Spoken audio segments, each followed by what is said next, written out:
할렐루야, 주님의 이름으로 축복합니다. 우리 함께 또 우리 구역 모임을 통해서 함께 기도하고 또 말씀을 나누고 은혜를 나눌 수 있게 되어서 너무 감사하고요. 하나님 귀한 은혜가 또 우리 매일 삶 속에 우리 교회와 우리 가정에 충만하게 되기를 예수님의 이름 축복합니다. 오늘 구역 모임 함께 말씀을 나누도록 하겠습니다. 어,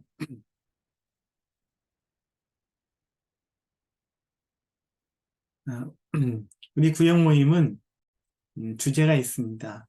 이번 우리 구역 모임 주제는 흉년의 때를 대비하라는 말씀을 가지고 우리의 주제를 가지고 우리의 구역 모임을 하고 있습니다.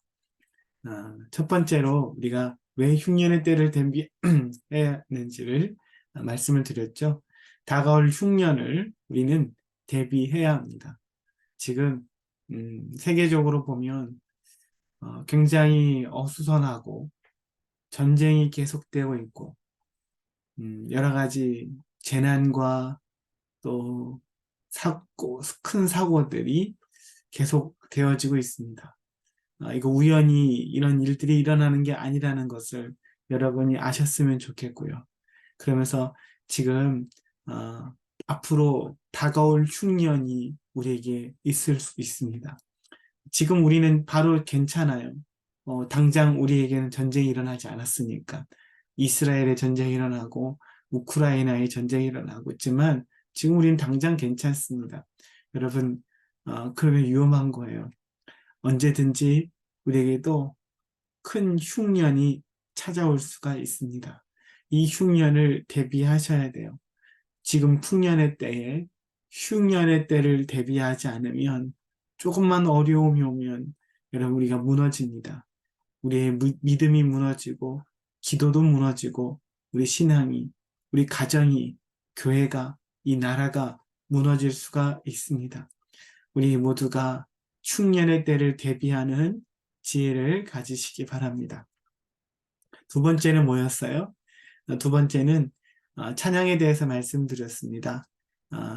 우리 영적인 전쟁 또 이에 대해서도 말씀을 드리면서 영적인 전쟁에서 이 찬양이 얼마나 큰 힘을 발휘하는지에 대해서 말씀드렸어요. 찬양은 어둠의 세력을 깨트리는 비결입니다. 찬양을 할 때 어둠의 영들이 역사할 수가 없습니다. 찬양을 하면 어둠의 영들이 두려워 떠나가는 거예요. 왜냐하면 찬양할 때 하나님을 높이는 것이기 때문입니다. 그래서 여러분 우리 삶 속에 많은 찬양들이 일어나게 되기를 예수님의 이름 축복합니다. 찬양 사라져버리면 공고해집니다. 여러분 우리 속에 계속 우리 내영 깊은 곳에서 내 영혼의 깊은 곳에서 맑은 가락이 울려나네 그 찬송가처럼 우리 속에 찬양이 일어나기를 바랍니다. 세 번째는 뭐였어요? 이 찬양과 그다음 말씀이었습니다. 말씀이 능력이죠. 그래서 하나님은 우리에게 일하실 때 말씀을 보내서 그들을 고치고 말씀을 보내서 그들을 구원하십니다. 그분이 바로 예수님이시죠. 말씀으로 세상 창조하신 하나님이 말씀으로 또 우리를 고치시고 말씀으로 우리를 건지십니다. 그래서 그 말씀이 여러분 말씀을 믿는 것, 그 말씀을 선포하는 것 이것이 얼마나 큰 능력인지 몰라요. 여러분 반드시 하나님 그 말씀을 통해서 일하고 계시기 때문입니다. 그래서 우리가 다음 네 번째는 뭐였어요? 그래서 이 말씀을 이 은혜의 말씀, 능력의 말씀을 대언하라고요.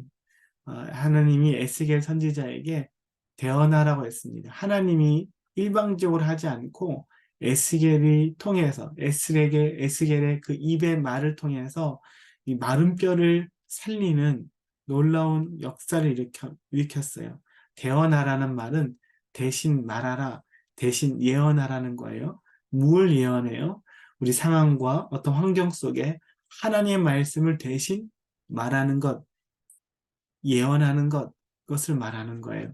여러분 인생 가운데, 여러분 가정 속에서 하나님 말씀을 대언하는 것입니다. 그럴 때 놀라운 말씀의 능력을 보게 될 거예요. 여러분, 하나님 말씀은 성경에 있지만 여러분의 입에 있으셔야 돼요. 여러분의 입으로 말해지고 고백되어져야 때 그 말씀에 놀라운 건세와 능력이 나타나게 됩니다. 오늘은 예수님에 대해서 함께 나누려고 해요. 영적인 전쟁에서 이 흉년의 때를 대비하기 위해서는 우리가 믿는 예수님이 어떤 분이신지에 대해서 알아야 합니다. 때로는 영적 전쟁에 대한 이야기하면 사람들이 무엇에만 관심을 갖고 집중하냐면 사단에게만 집중하는 경우가 있어요. 귀신에게만. 이거는 무슨 귀신이 들렸다. 저기는 거짓말하는 귀신이 들렸다. 저기는 폭력 귀신이 들렸다. 막 이렇게 귀신에게만 집중하는 거. 여러분, 그렇게 되면 그것도 속는 거예요. 여러분, 귀신에게 집중하는 게 아니라 사단에게 집중하는 게 아니라 하나님을 집중하셔야 됩니다. 하나님을 바라보셔야 돼요. 하나님을 의지하셔야 합니다. 그럴 때 우리의 믿음이 담대해지는 거예요. 사단에게 집중하면 두려움이 옵니다. 예, 사단이 되게 무서워져요. 어, 음, 근데 하나님을 집중하게 되고 예수님을 집중하게 되면 담대함이 오고 그분의 은혜를 우리가 함께 누릴 수가 있어요. 그래서 오늘 예수님에 대해서 우리가 함께 생각해 보려고 합니다. 여러분, 성경에서 예수님에 대해서 말씀을 나누는 곳이 있는데요. 창세기입니다. 창세기에 보면 예수님이 딱 나오는데 어떻게 나오냐면 아담과 하와가 타락한 이후에 하나님 바로 3장에 나옵니다. 3장에 내가 너로 여자와 원수가 되게 하고 내 후손도 여자의 후손과 원수가 되게 하리니. 여러분, 여자의 후손에 대한 이야기 나와요. 이 내가 너로 하잖아요. 이 내가 하나님이고 너는 누구예요? 뱀입니다. 뱀, 사단을 의미해요. 그래서 여자와 원수가 되게 하는데 그, 이 뱀의 후손들과 여자의 후손들이 서로 원수가 되는 거예요. 근데 여자의 후손이 어떻게 되냐면 내 머리를 상하게 할 것이다. 여자의 후손이 뱀의 머리를 밟아 짓누기는 거예요. 머리를 깨트려 버리는 겁니다. 이 여자의 후손이 누구예요? 바로 동정녀 마리아에게서 태어난 예수님이죠. 여자의 후손. 창세기 3장에서 벌써부터 하나님이 타락한 이 사람들을 구원하시기 위해서 예수님을 예언하시고 그 예수님이 오셔서 뱀의 머리를 상하게 할 것이다 라고 이야기하고 있는 거예요. 사단이 있습니다. 그렇지만 하나님께서는 그 사단의 머리를 상하게 할 것입니다. 그래서 예수님이 이 땅에 오실 때 뭐라고 하셨냐면 자신이 이 땅에 오신 이유에 대한 이야기를 해요. 요한일서 3장 8절 죄를 짓는 자는 마귀에게 속하나니 마귀는 처음부터 범죄함이라. 하나님의 아들이 나타나신 것은 마귀의 일을 멸하려 하심이라. 죄를 짓는 것은 마귀에게 속한 것입니다. 마귀는 처음부터 뭐한 것? 범죄함입니다. 하나님의 아들 예수님이 이 땅에 나타나신 이유가 뭐예요? 마귀의 일을 멸하려 하십니다. 우리를 구원하러 오셨어요. 뿐만 아니라 마귀의 일을 멸하러 오셨어요. 왜냐하면 여자의 후손이 와서 뱀의 머리를 뭐 하겠다고요? 상하게 하실 것이다 라고 예언하셨잖아요. 또 하나님 창세기에 하나님께 말씀하셨고 그 예수님 실제로 오신 이유는 마귀의 일을 멸하고 마귀의 머리를 깨뜨리고 그래서 마귀에 사로잡힌 모든 자를 구원하고 자유케 하시기 위해서 예수님이 오신 거예요. 그리고 예수님이 그 일을 어디서 이루셨을까요? 골로새서 2장 15절입니다. 통치자들과 권세들을 무력화하여 드러내어 구경거리로 삼으시고 십자가로 그들을 이기셨느니라. 하나님께서 어떻게 그 일을 이루셨어요? 십자가로 그 일을 이루셨어요. 예수님이 마귀의 일을 멸하러 오셨잖아요. 어떻게 이 일을 이루셨습니까? 십자가로 사단을 이기셨습니다. 사단을 이기신 거예요. 십자가는 때로는 어떤 사람이 보기에는 너무나 나약하고 예수님이 죽고 진 것처럼 예수님이 패배한 것처럼 느껴지는데 그렇지 않아요. 십자가로 그들을 이깁니다. 사단을 이겨요. 죄의 권세를 이겨내는 거예요. 희생과 사랑으로 말미암아 죄의 권세를 깨뜨리고 사단의 머리를 깨뜨리시는 놀라운 사건이 바로 십자가 사건입니다. 그래서 예수님이 뭐라고 얘기해요? 돌아가시면서 다 이루었다라고 해요. 뭘 이루었을까요? 예수님께서 뭐하러 오셨어요?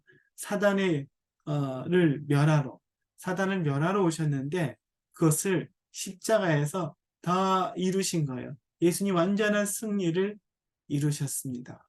여러분 믿으십니까? 예수님이 승리하신 거예요. 우리 예수님 바라보실 때 뭘 바라볼까요? 승리하시는 예수님을 바라보는 겁니다.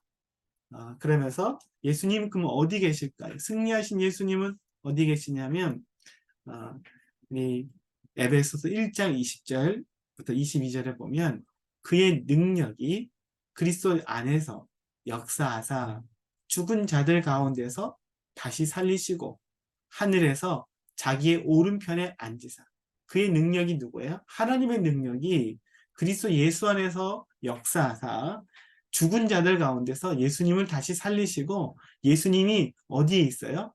하늘에서 자기의 오른편에 앉으신다. 하늘 보좌 위에 예수님이 오른편에 앉아 계시다는 거예요. 그러면서 21절 모든 통치와 권세와 능력과 주권과 이 세상뿐 아니라 오는 세상에 일컫는 모든 이름 위에 뛰어나게 하시고 여러분 예수님이 모든 이름이 뛰어나게 하셨어요. 모든 통치, 권세, 능력, 주권, 이 세상뿐 아니라 오는 세상에 일컫는 모든 이름 위에 이전에 있던 이름, 앞으로 있던 어떤 이름도 상관없이 예수님의 이름이 모든 이름 위에 뛰어난 이름을 주셨습니다. 여러분 예수님의 이름이 뛰어난 이름이에요. 여러분 이름의 권세가 있어요. 대통령 이름의 권세가 있습니다. 네. 삼성그룹의 이재용 회장의 이름의 권세가 있어요. 그 이름을 대면 삼성그룹에서는 움직일 겁니다. 문도 열어줄 거고 여러 가지 대우가 달라질 거예요. 그 이름의 권세가 그가 속한 곳에 있습니다. 이 나라의 대통령의 이름의 권세가 있어요.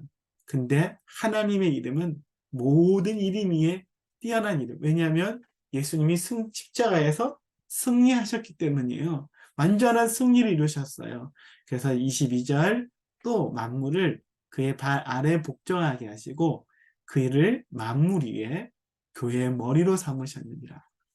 만물을 예수님 아래 다 복종하게 만드셨어요. 그래서 그가 만물 위에 계시고 그는 교회의 머리가 되셨습니다. 놀라운 말씀이에요. 여러분, 우리가 믿는 예수님이 그래요. 예수님이 승리하셨어요. 다 이루셨어요. 사단은 앞으로 패할 게 아니라 이미 패배한 겁니다. 사단은 예수님을 두려워할 수밖에 없어요. 이미 그는 패배했기 때문이에요. 이미 싸움이 끝이 났어요. 예수님이 승리하신 거예요. 그래서 승리하신 예수님을 보셔야지. 여러분, 우리 안에 계신 그 승리하신 예수님을 보실 수 있으면 좋겠습니다. 그럴 때 사단이 두렵지 않아요. 왜냐하면 예수님이 승리하셨으니까요. 예수님이 십자가로 이기셨기 때문이에요. 사단의 머리를 예수님이 발로 밟으셨어요. 머리를 상하게 했어요. 머리가 깨져버린 거예요. 죽음의 권세가 깨져버렸어요. 여러분, 영적인 전쟁에서 사단 때로는 두렵습니다. 근데 두려워할 것이 아니에요. 예수님이 이미 승리하셨어요. 오늘도 그 예수님의 승리가 저 여러분의 담대함이 주게 되기를 바랍니다. 담대함으로 이 영적인 싸움에서 이 흉년의 때를 준비하는 담대하게 주님의 어, 높이는 우리 모두가 되기를 축복합니다. 적용 질문하겠습니다. 첫 번째입니다. 영적 전쟁에서 왜 예수님을 알아야 할까요? 왜 예수님께 더 집중해야 될까요? 사단이 아니라 예수님께 집중해야 될 이유가 뭡니까? 두 번째입니다. 당신은 예수님이 하신 일 중에 가장 좋은 것이 무엇입니까? 당신을 위해 하신 일들, 여러분 무엇이 좋아요? 무엇이 감사합니까? 세 번째입니다. 우리는 어떻게 하면 예수님의 승리, 예수님이 이미 승리한 승리를 우리가 온전히 누릴 수 있을까요? 어떻게 하면 그 승리를 온전히 누릴 수 있을까요? 한번 충분히 생각해 보시면서 또 함께 나누게 되기를 축복합니다. 함께 기도하겠습니다. 하나님, 감사합니다. 존귀하신 예수님을 찬양하고 경배합니다. 주님이 오늘도 우리의 승리가 되시고 구원이 되시고 능력이 되십니다. 우리는 사람 바라보지 않고 사단에게 집중하지 않고 더 예수님께 집중하게 하시고 예수님 붙잡게 하시고 예수님의 승리가 오늘 우리의 삶의 승리가 되고 예수님의 그 승리가 오늘 우리의 삶의 담대함이 될 수 있도록 주님 축복하여 주시옵소서. 감사합니다. 예수님의 이름으로 기도합니다. 아멘. 네, 감사합니다. 이번 한 주도 믿음 안에서 예수님 붙잡고 승리하는 저 여러분 되시기를 주님의 이름으로 축복합니다.